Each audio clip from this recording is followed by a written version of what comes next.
Hello everybody, welcome back to my channel. I'm in a different setting today. I just decided to switch things up a bit. But let me get right into today's episode.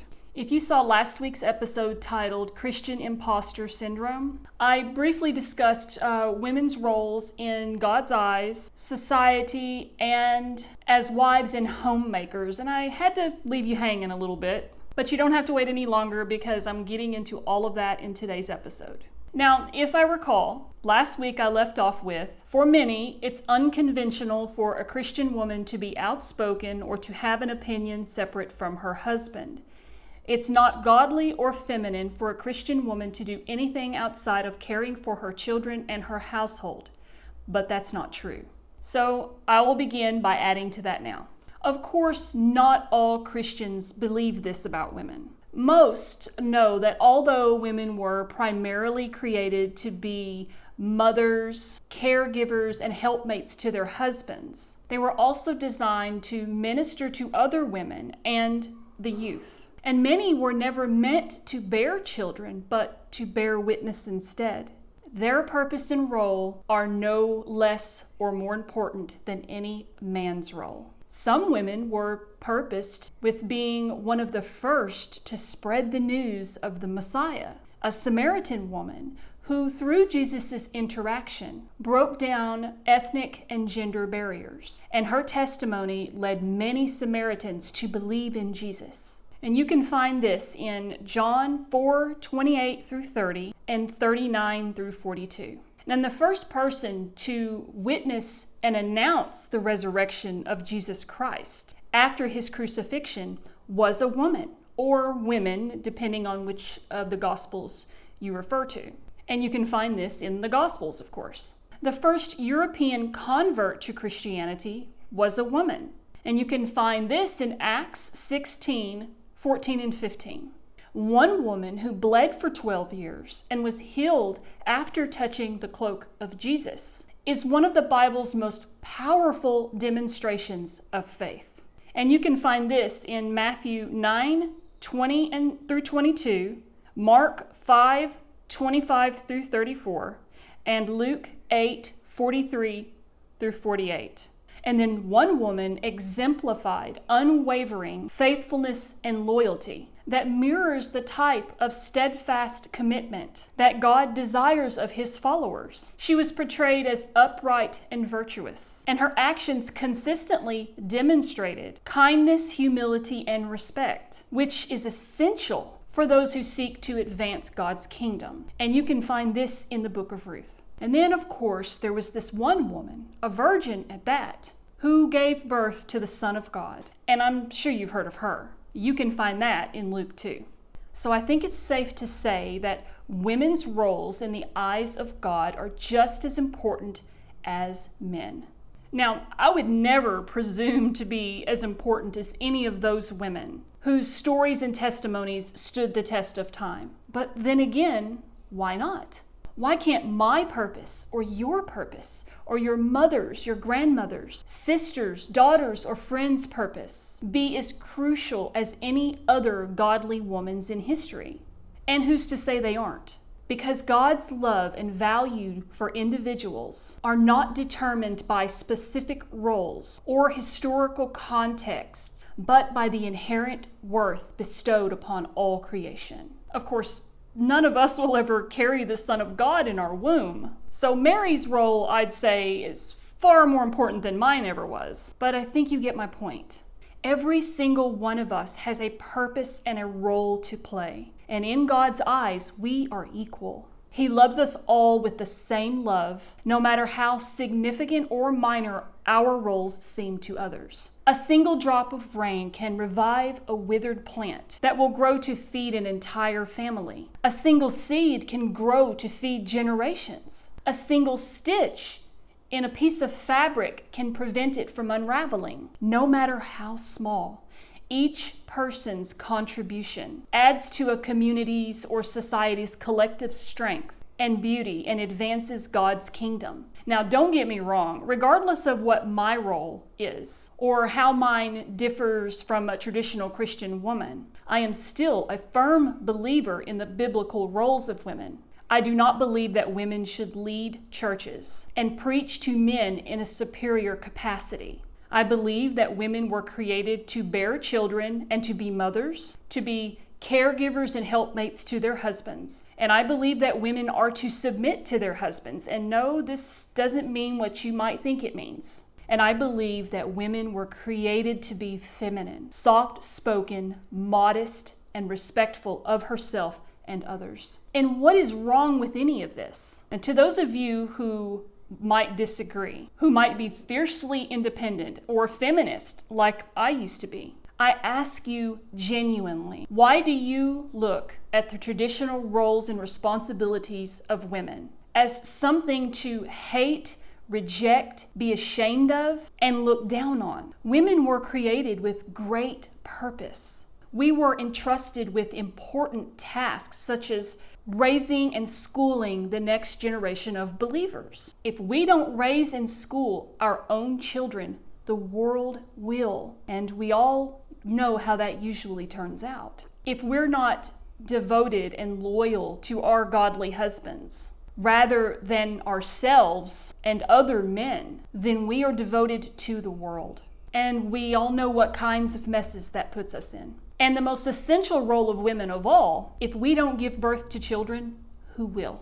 Only women can conceive and give birth. And without children, none of us would exist. Yes, men play a role in conception, but women are the ones responsible for carrying, birthing, and nurturing those children. Women are just as important as men. We are different in anatomy, temperament, strength, skill, and roles and functions. We are different in more ways than we are the same, yet we are equal in the eyes of God. Did God do something wrong when creating us? Did He, in all of His mastery, majesty, and glory, somehow make a mistake? No, He didn't. He is perfect and holy. And who are we, any one of us, to deny or reject His creation and our intended purposes within it? Just because we disagree doesn't mean it's wrong. Just because we stamp our little feet, whine and kick and scream, doesn't mean we should get our way. Because we all know what getting a child his or her way creates, don't we? Feminism today is nothing but rebellion against God, our Father and Creator, and rebellion against man, our partner and protector. It's rebellion against the natural order of things. And yes, I was once a feminist, a toxic feminist who, like so many women, was manipulated and deceived by the world. I was tricked into believing feminism was a good thing and that it was all about justice and equality. I believed that because men used and abused me nearly my whole life, that all men were evil and I didn't need one holding me down. But the world was wrong. The man-haters were wrong. Everybody was wrong. And I was wrong. I was used and abused by men because I ran away from a loving family at the age of 13 and right into the lion's mouth. I chose to be rebellious, to give my love and friendship to the wrong people who didn't care one bit about me. I chose to do the opposite of what I knew I should have done. And the consequences were extreme and far-reaching. Even as an adult who knew better than the troubled teenager that I used to be, I chose the wrong people in my life, knowing they were toxic. I chose toxic lifestyles, toxic relationships, toxic addictions, and toxic everything, which ultimately turned me into a toxic feminist. My reasons for becoming a feminist were not reasons at all, but choices. I gave birth to 3 wonderful children, 2 of which turned out to be wonderful men. I have 2 awesome brothers who love and take care of their families. I had a loving father and stepfather, wonderful grandfathers, uncles, cousins, and sweet nephews. I've known many brilliant, kind, caring, and compassionate men, employers, friends, and acquaintances throughout my life who would never abuse a woman. And on top of all of that, I have never once in my life been discriminated against in the workplace or anywhere else really because I'm a woman. I've even held a few positions in jobs over men before. I've always been able to vote. I've been able to do pretty much anything that I've wanted to do in my life. And not once can I ever recall a time when being a woman stopped me, hindered me, or put me at a disadvantage. So what was I fighting for exactly as a feminist? That's just it. I wasn't fighting for anything. I was just wearing the badge. I went along with the made-up movement because, like many modern-day feminists, everybody else was doing it. Modern-day feminism has a few criteria. Hate men, consider them useless, and pretend that women can live in a world without them. Number 2, walk around with a terrible attitude, pretending they're important and strong, and can do anything a man can do, even better than men, which just makes them off-putting.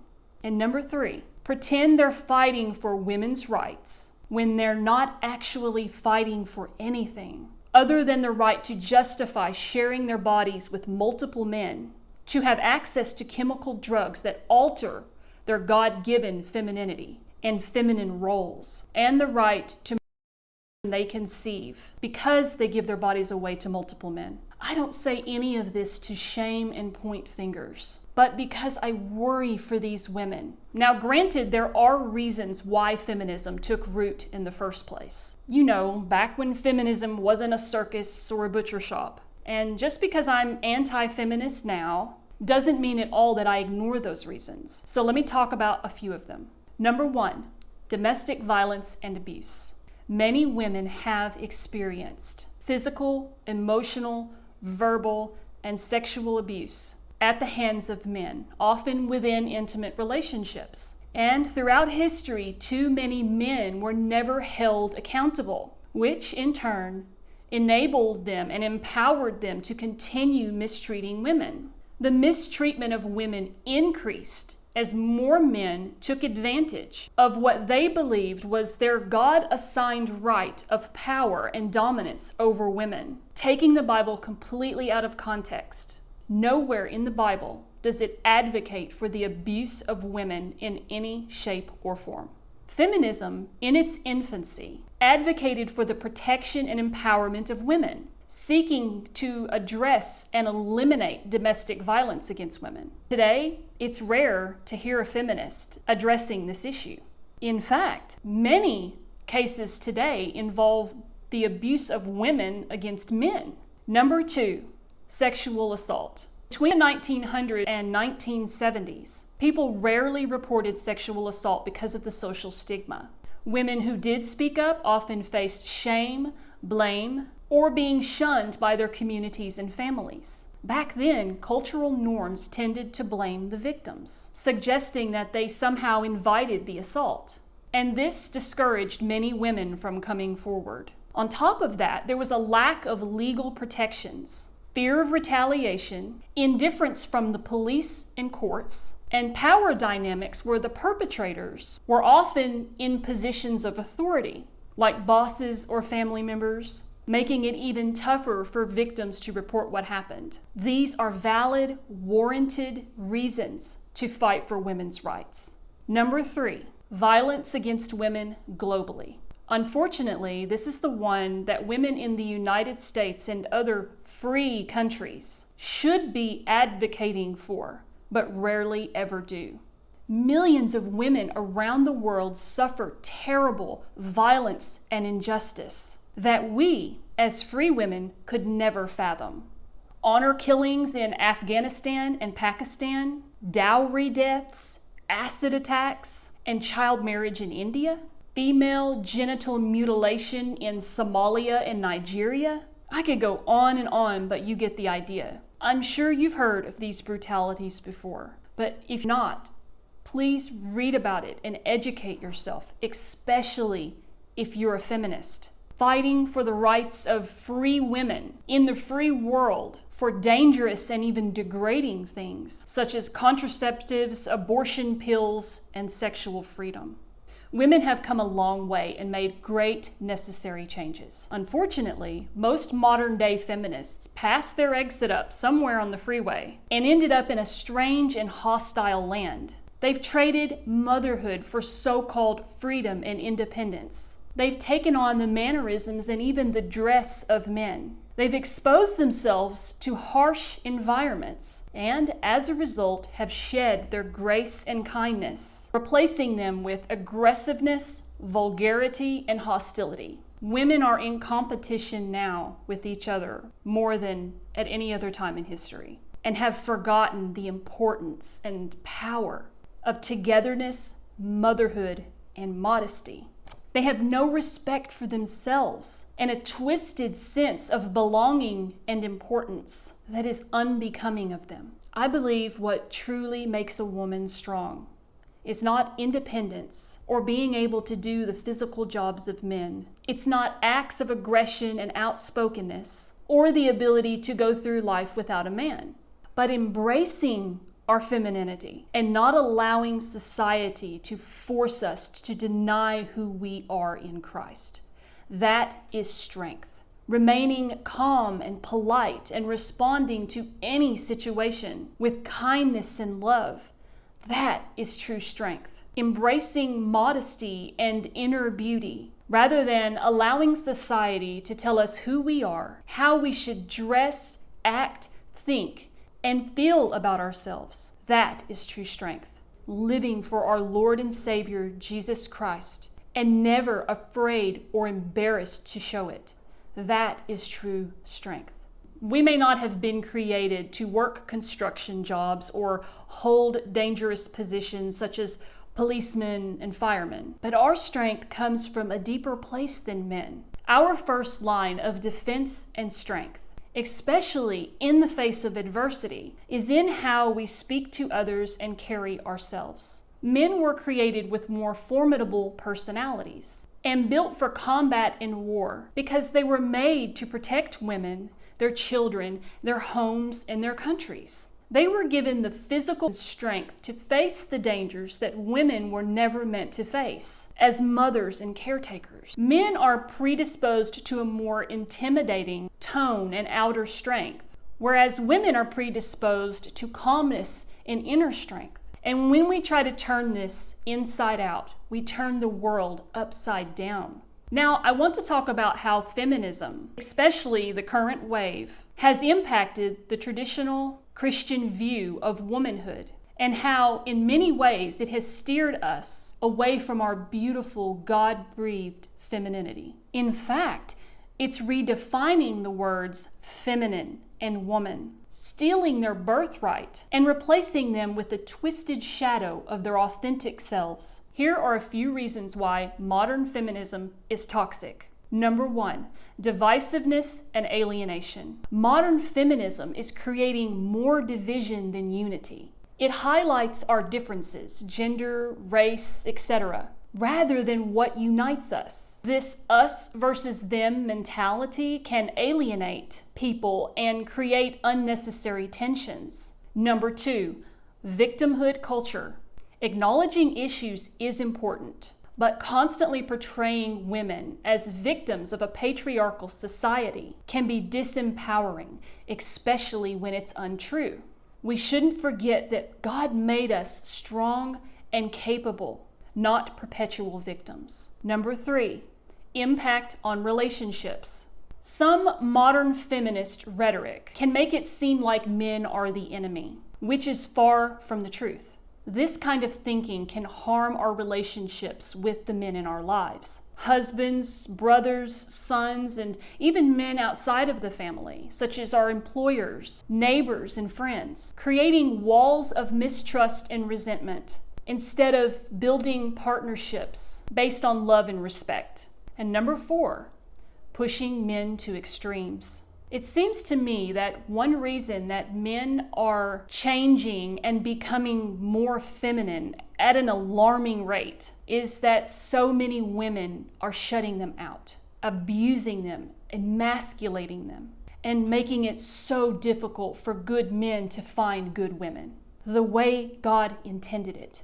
Feminists, women and men, are raising little boys to believe they can be girls if they want to, and vice versa. Men have become so soft they no longer discipline their sons. And women have become so hard, they no longer protect their daughters from the world, but push them into it without a life jacket. Now, let's get to the heart of the matter, what God intended for us as women. According to the Bible, women were created to be helpers, nurturers, and sources of love and support. Proverbs 31 offers a beautiful portrayal of a woman who is strong, wise, and dignified, caring for her family and community. Traditional Christian wives epitomize this God-given gift. They support their husbands, nurture their children, and create a loving home. This isn't about being weak or subservient.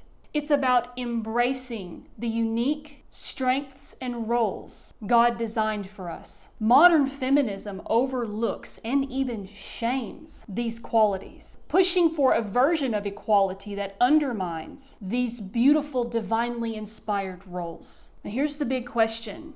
Are women happier now? Unsurprisingly, some studies have shown that women's happiness has actually declined over the past few decades. Despite all the progress, many women feel more stressed and less fulfilled. They're expected to work and excel at work, keep a perfect home, and look flawless. And balancing a career and family can just add to the stress, making it hard to find joy and peace. For many, stepping away from traditional family roles has created a void and has left children fending for themselves in public schools, daycare centers, and later in college. So there you have it. Modern day feminism is toxic. It has stirred up some serious challenges and severe consequences in society, especially when it comes to honoring the traditional Christian view of womanhood. By focusing on division, promoting a victim mindset, and complicating our relationships, it strays from the beautiful God-given femininity we were created to embody. I am glad that I am no longer a feminist and that I've woken up from that road to nowhere life that only left me empty, confused, depressed, lonely, angry, disrespected, degraded, and ashamed. But worst of all, a life that made me a woman in love with the world and who rejected Christ. And I pray wholeheartedly that you or someone you know will also wake up. Thanks for watching. May God bless you, your family, and your life.